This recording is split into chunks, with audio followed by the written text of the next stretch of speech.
La puissance assoupie va-t-elle se réveiller? Si le Japon est aujourd'hui un pays développé et un allié des États-Unis dans la région, le pays est depuis la fin de la Seconde Guerre mondiale et sa défaite soumis à une constitution dictée par les Américains qui a considérablement réduit les marges de manœuvre du pays sur la scène internationale. Ainsi, les forces armées japonaises, dénommées Forces japonaises d'autodéfense, ont toujours été limitées et ont de facto un statut de vassal de l'armée américaine qui maintient toujours plus de 50 000 hommes sur place. Néanmoins, depuis l'accession au pouvoir de Shinzo Abe, les conservateurs nationalistes souhaitent modifier la constitution afin de pouvoir délier le pays de ce carcan et lui permettre d'avoir un rôle plus grand dans les affaires internationales, particulièrement face à une Chine de plus en plus menaçante et entreprenante à ses frontières immédiates. D'abord vu comme un géant neutre, le Japon serait-il sur le point de devenir le principal contrepoids à la Chine en Asie? Eh bien c'est ce qu'on va voir aujourd'hui. Le 22 octobre 2019, Naruhito a été intronisé 126e empereur du Japon. Cette cérémonie et l'avènement du nouvel empereur s'est fait dans un contexte particulier.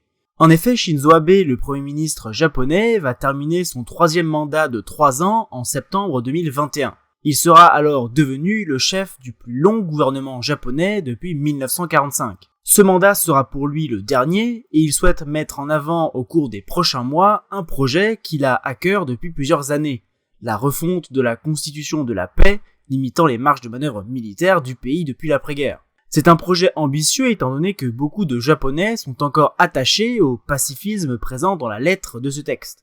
En effet, à l'article 9 de cette constitution dispose que le Japon n'a pas le droit de déclarer la guerre ou d'utiliser sa force militaire comme moyen de règlement des différends internationaux. Néanmoins, les positions nationalistes de Abe et des conservateurs ont clairement pour objectif de changer cet état de fait et d'ouvrir le pays à davantage d'ambitions diplomatiques et militaires, particulièrement dans un contexte où le soutien américain à ses alliés semble désormais vacillant sous la présidence de Donald Trump. Dans un environnement asiatique où la Chine devient de plus en plus pesante sur les relations diplomatiques et économiques, le Japon devrait certainement bientôt s'orienter vers un renouveau diplomatique et militaire, même si le pays essaie également de sortir d'une certaine monotonie économique dans lequel il est actuellement embourbé. Le budget défense du Japon, avec près de 47 milliards de dollars en 2019, est le 3e budget militaire en Asie après la Chine et l'Inde, tout en ne représentant que 0,9% de son PIB, contre respectivement 1,9 et 2,4% du PIB pour la Chine et l'Inde. Ce budget a donc encore de grandes marges de manœuvre à la hausse si on imaginait qu'il s'approchait d'un niveau à, disons, 2% du PIB, qui a par exemple cours au sein de l'OTAN, dont le Japon ne fait néanmoins pas partie. Ce budget est d'ailleurs en régulière augmentation depuis 2012. Si l'armée du Japon se nomme officiellement force d'autodéfense du fait de l'article 9 de la Constitution, elle a en réalité de plus en plus les attraits d'une armée conventionnelle. Si cette qualification implique certaines limitations pratiques comme l'interdiction de posséder un porte-avions par exemple, symbole même du pouvoir de projection militaire, la plupart de l'arsenal militaire nippon correspond aux standards actuels d'une armée de pays développés. Et il est certain que cette armée sert déjà et continuera de servir les intérêts nippons dans la région. En effet, le Japon évolue dans un environnement militaire incertain, notamment dans ses relations avec ses voisins chinois et nord-coréens. D'un côté, la Chine souhaite, comme nous l'avons détaillé dans une précédente vidéo, s'étendre en mer de Chine, aux dépens de la plupart des pays riverains et notamment du Japon. Le principal conflit opposant les deux pays étant l'archipel des îles Senkaku Yaoyu, qui ont fait l'objet de multiples tentatives d'accaparement de la part des deux pays. La Corée du Nord est également une menace puisque les essais de missiles nord-coréens viennent souvent s'écraser dans les eaux territoriales japonaises, voire survolent même le territoire comme cela s'est produit 2 fois en 2017 à l'apogée des tensions entre Corée du Nord et États-Unis. Il faut d'ailleurs se rappeler que la dépendance aux États-Unis est la pierre angulaire de la politique étrangère japonaise depuis 1945, et cela même sous le pouvoir des conservateurs qui ont dominé la majeure partie de la politique japonaise. La volatilité de la présidence Trump vis-à-vis du Japon a néanmoins de fait confirmé que l'orientation japonaise vers une affirmation de ses propres capacités en matière de défense était fondée et appropriée à la période actuelle. En effet, l'Amérique de Trump, souhaitant un détachement relatif plus grand vis-à-vis des obligations extérieures des États-Unis, Le Japon se retrouve de fait à s'interroger sur le degré d'indépendance qu'il doit assumer.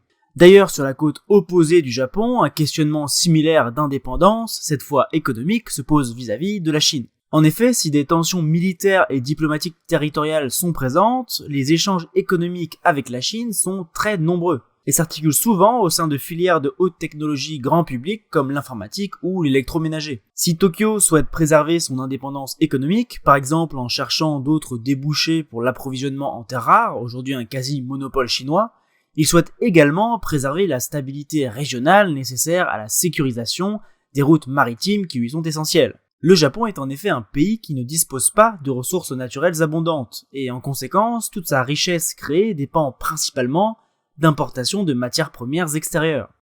Et sur ce sujet, une confrontation avec la Chine lui serait extrêmement défavorable, étant donné les apports primordiaux de pétrole et de biens circulant au large des côtes chinoises.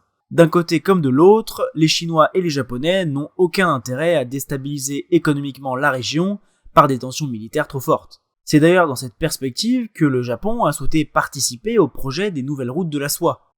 Ce projet, lancé par Pékin, a pour objectif de développer les infrastructures principalement commerciales dans toute l'Asie. Si le Japon a conscience des potentielles dérives de ce projet, et il a d'ailleurs conditionné sa participation au respect de certaines règles strictes, il ne souhaite pas non plus s'isoler diplomatiquement et économiquement vis-à-vis de la Chine en refusant d'y prendre part.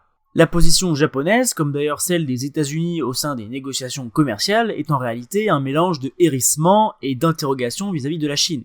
D'abord vu comme un partenaire potentiellement influençable par le commerce et le développement économique, le durcissement récent du régime communiste chinois a fait prendre conscience aux Japonais que la Chine ne suivrait probablement pas le destin démocrate et libre de Taïwan, de la Corée du Sud ou de Singapour.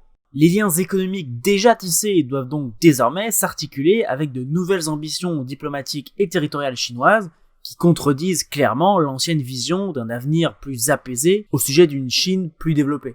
Et pour compliquer le tout, les relations diplomatiques se détériorent de plus en plus avec la Corée du Sud. En effet, une classe politique nationaliste nippone refusant de se souvenir des exactions commises durant l'occupation japonaise de la Corée a récemment réveillé des douleurs et tensions diplomatiques assez profondes entre les deux pays. D'abord purement diplomatique, comme avec la dispute de territorialité sur un petit groupe d'îlots en 2012, les Rochers Liancourt, la condamnation l'année dernière de plusieurs entreprises japonaises en Corée du Sud à indemniser des travailleurs forcés pendant l'occupation japonaise, a maintenant créé de véritables tensions commerciales. En juillet 2019, le gouvernement japonais a ainsi prononcé des sanctions économiques contre des firmes sud-coréennes en représailles à ces condamnations contre ses propres firmes japonaises.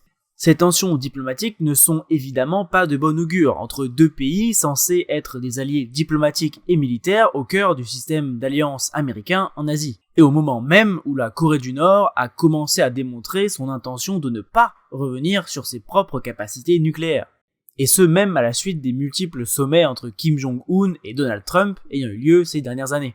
Les liens entre le Japon et la plupart des autres pays alliés aux États-Unis en Asie n'ont donc rien à voir avec ce qu'on peut observer en Europe par exemple, où les anciens ennemis sont maintenant devenus les plus sûrs alliés comme l'Allemagne et la France. Rien de tel entre le Japon et la Corée du Sud pour le moment, du moins au niveau diplomatique. Le Japon devra également jouer sa partition en Asie au moment même où le pays est confronté aux difficultés engendrées par une population en forte baisse. La population japonaise a en effet subi un pic à 128 millions d'habitants en 2010 et se situe en 2018 autour de 126 millions d'habitants. La faible fertilité japonaise ainsi que la population vieillissante posent de vraies préoccupations économiques, comme le manque de main-d'œuvre ou l'augmentation des dépenses sociales.